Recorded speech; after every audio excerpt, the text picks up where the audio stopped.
তো গাইস দেখো আমাদের বাড়ি থেকে গোটাটা রাস্তা কিন্তু পোয়াল ছড়ানো আছে।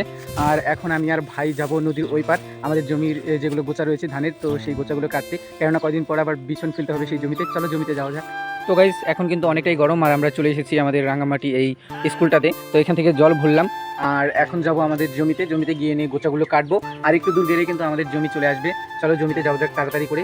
এগুলো হলো আমাদের জমি আর এই জমির এই গোচাগুলো কাটতে হবে, কেননা বিছন ফেলতে হবে। আর ওইখানে ভাই দেখো কাটা শুরু করে দিয়েছে আর এখানে আমি রয়েছি, আমিও কিন্তু এখন কাটা শুরু করে দিব। আর রোদটা এখন খুব একটা লাগছে না, কেননা বিকেল বিকেল হয়ে যাচ্ছে প্রায়।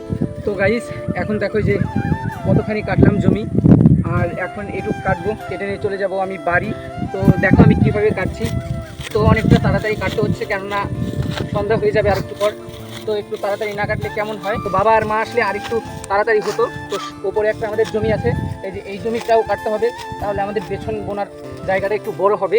এটা হলো তারপরের দিন কিন্তু গোটা জায়গায় বৃষ্টি হয়েছিল। তো আমি এখন ছাদের উপরে উঠলাম, এখনো মেঘলা মেঘলা রয়েছে, হয়তো আর একবার বৃষ্টি হতে পারে। তো আমি ছাদের উপরে উঠলাম কেবল, কাজের সাহায্যে কয়েকটা ড্রাগন গাছের ডাল কাটলাম আমি এখন। এই ডালগুলো কাটলাম যেহেতু ফুল একটু তাড়াতাড়ি আসে, ডাল নইলে বাড়তেই থাকবে। সে যাই হোক এই ডালগুলো এখন আমি ফেলে দিব।